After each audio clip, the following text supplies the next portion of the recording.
So I'm actually right now in talks with coming out with a book the end of next year. Yeah, so I'm working on Oh. that right now. End of next year means you bet you're going to have to get started. I'm just getting started in the last few weeks. Yeah. Oh, really? So it's either going to be end of next year or maybe January at the latest. We're still figuring out when it's going to come out. But I mean, I've been researching it in my mind for years, working on this. But now it's like, okay, let's make it happen.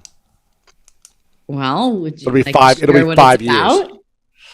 about? Um, it's about the greatness mindset, and it's about eliminating self-doubt. I think self-doubt is the biggest killer of dreams. I think there are three main fears that we as human beings have. The fear of failure, which a lot of people have. They're afraid to fail, and Sure. so they don't take action on what they want or their Mm-hmm. goals or their dreams because of that insecurity or fear around what if I fail?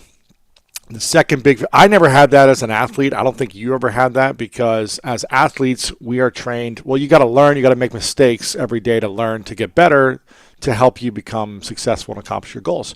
So I knew failure was a part of the journey and like Mm-hmm. practicing to accomplish success. And there's a great meme online. I'm going to abbreviate what the meme says because I can't remember specifically. But there's a meme of a photo of a baby walking or like trying to walk.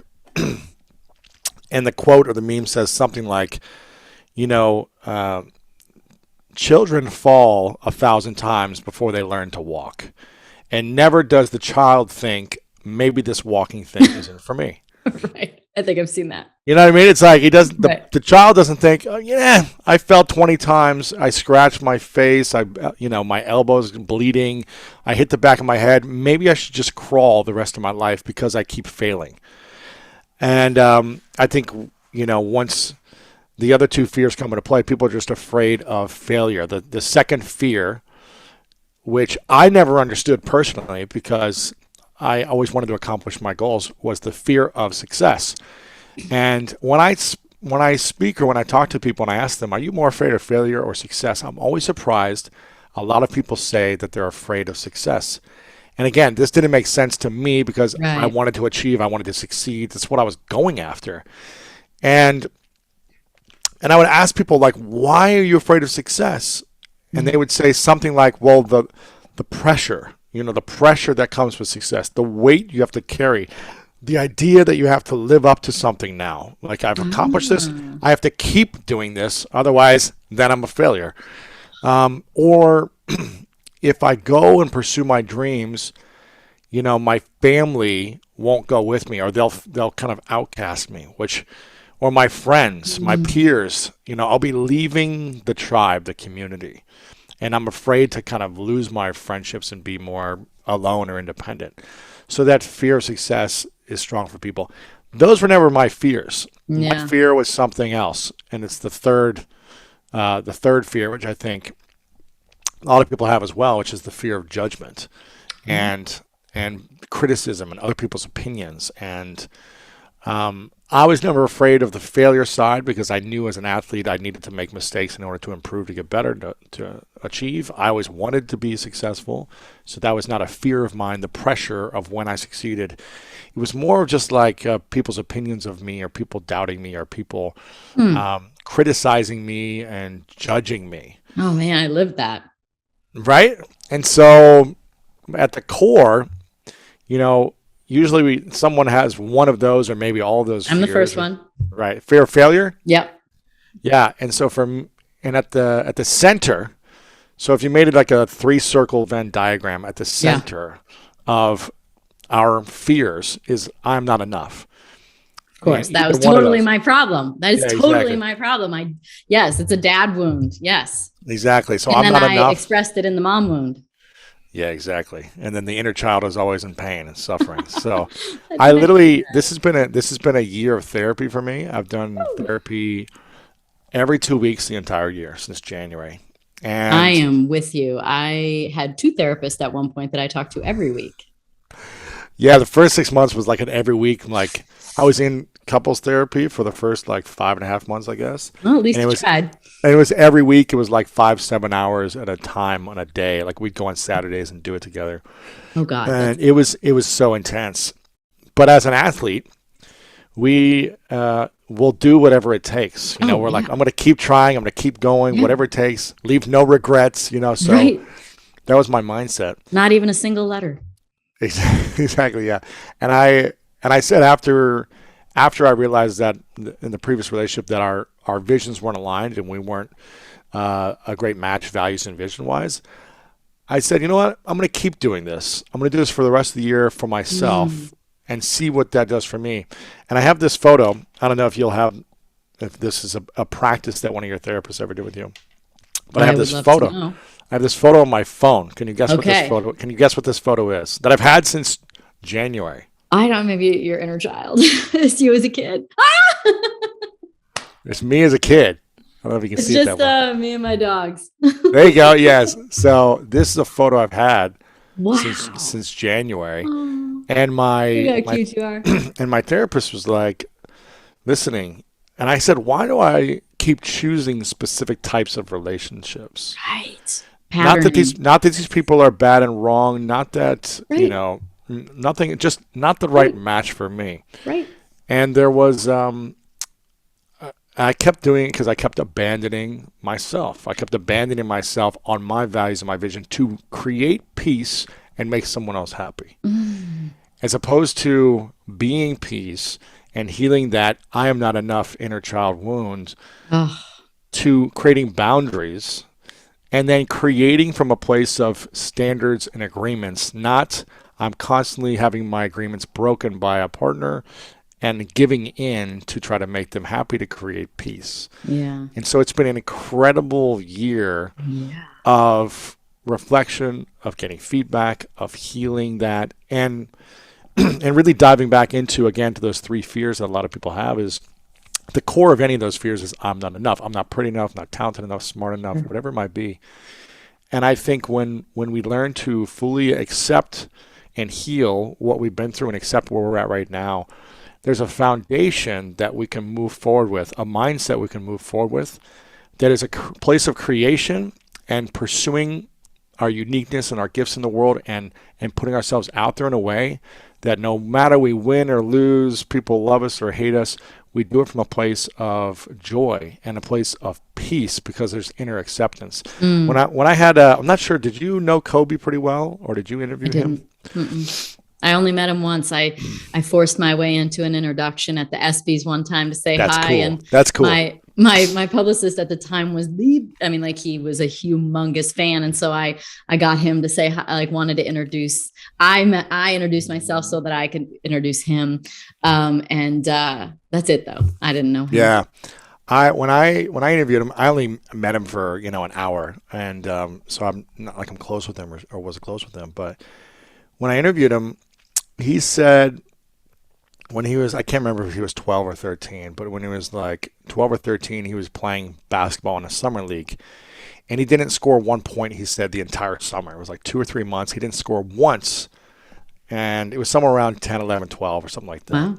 And I said, what made you want to come back? And like after you failed miserably the whole summer, why did you want to come back and play basketball again like the next year or whatever? And he said, I'm paraphrasing this, but he said that my father told me that he's going to love me no matter what. He's like, I don't care if you score all the points or if you score no points, I'm going to love you no matter what. And he Wow. said that gave him permission to pursue something without one of those fears, without Oh the fear wow. of failure, without the fear of success, and the fear of judgment. And I think when we can learn to love our own selves no matter what, not needing that from someone else or, Right. whether it was your father or your siblings or whatever it may be. For me, it was peers, being judged by peers. When we can learn to accept ourselves for who we are and create from that space of inner love and inner Mm-hmm. peace, which is hard Mm-hmm. to do. It's hard to get there. Oh yeah. That's when I feel like we can create some amazing things in the world. So that's the premise of the book, the Wow. greatness mindset.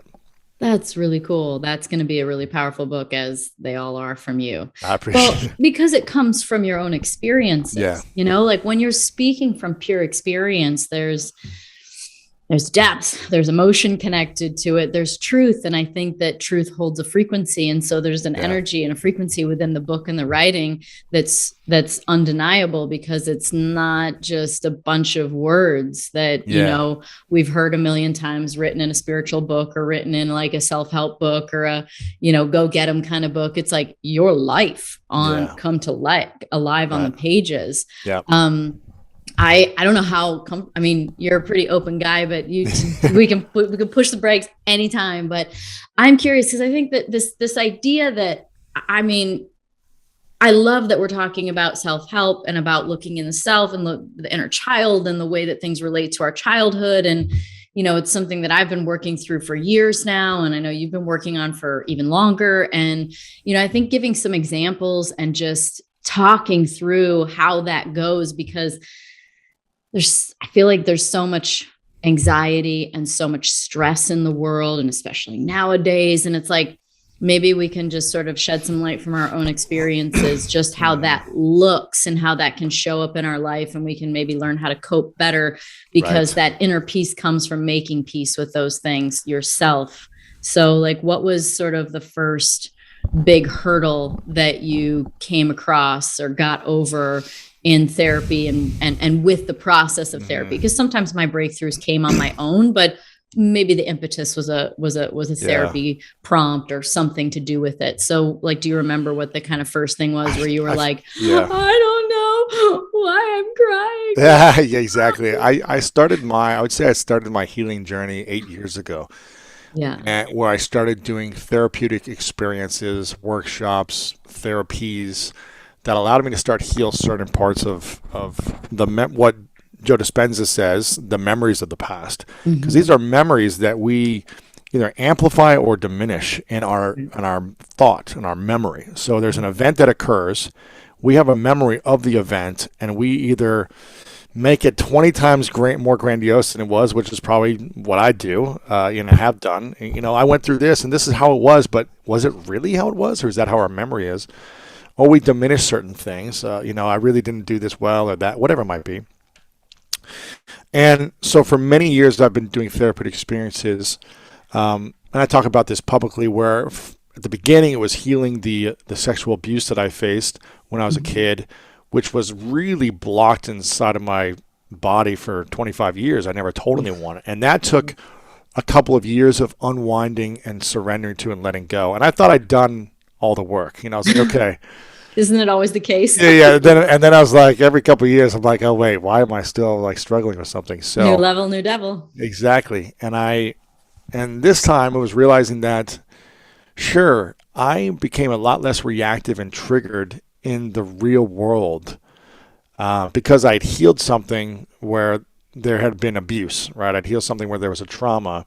So I felt a lot less reactive, whereas before I turned 30 and started doing this work, I was a very triggered and reactive person. I was a fun-loving guy, but when I felt under attack, like mentally and emotionally, I would react. What triggered you?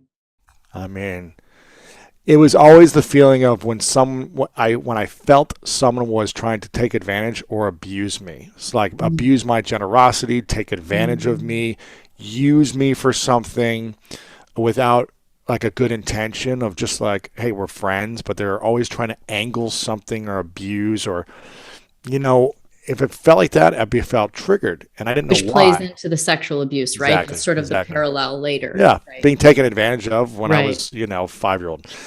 And so, but I still struggled in all my intimate relationships. Like I was better in business and friendships in the world, but I still struggled in intimate relationships.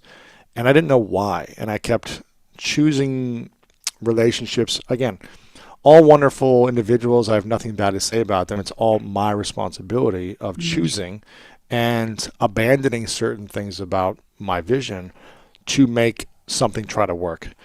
And there was a moment in therapy earlier in the year where this has been a pattern in the last decade from all the relationships I've been in.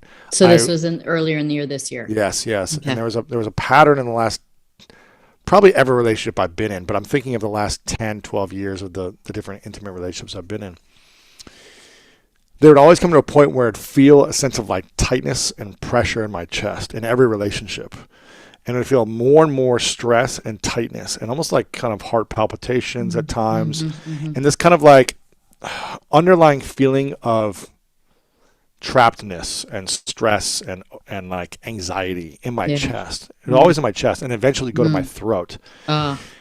And I was just kind of like, it wouldn't happen right away. It was like 6 to 8 months in every relationship I started to feel this. And then I would say, okay, I'm an athlete.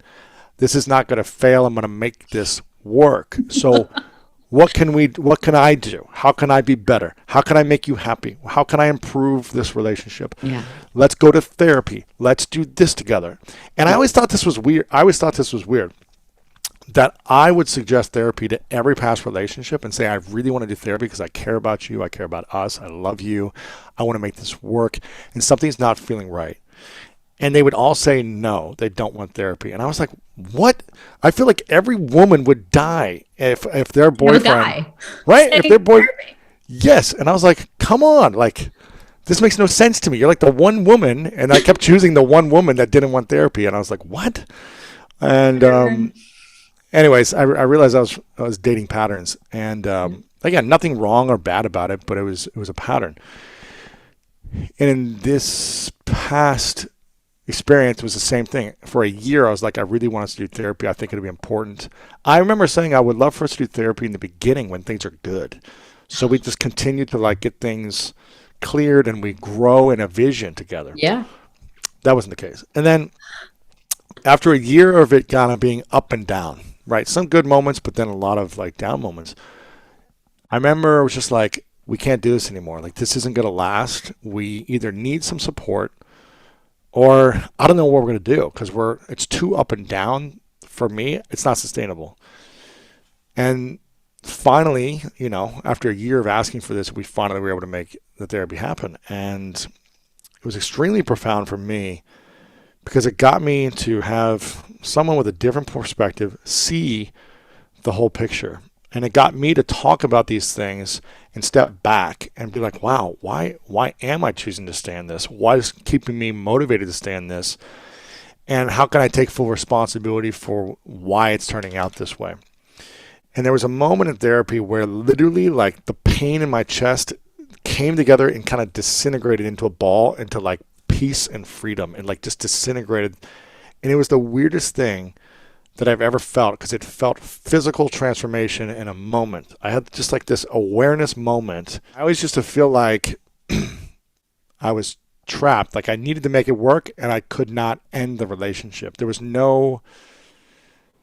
not willing to end the relationship. So I would just stay in it and keep trying to make someone else happy as opposed to not abandon myself. So what I realized is that I was abandoning my inner child, the needs that I had over and over again for someone else. And I thought it was unselfishness as opposed to coming together into a partnership with, here's who I am, here's who you are. Do you accept who I am right now? And do I accept who you are right now?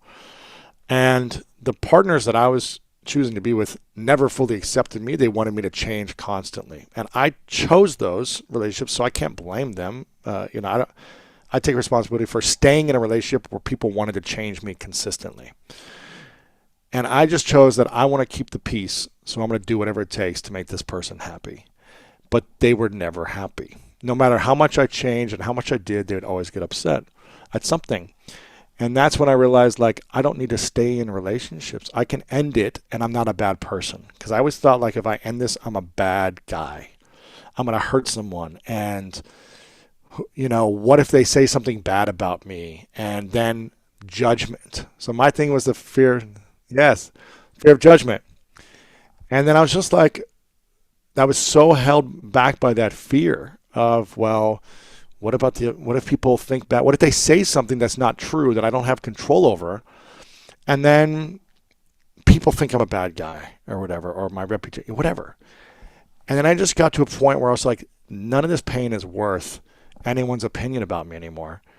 And I'd rather feel free and let people think whatever they want to think than be stuck and trapped in this emotional relationship that I'm choosing to put myself into. No one's forcing me. And that awareness just gave me the sense of like peace that I was like, there's no amount of abandoning myself that is worth it.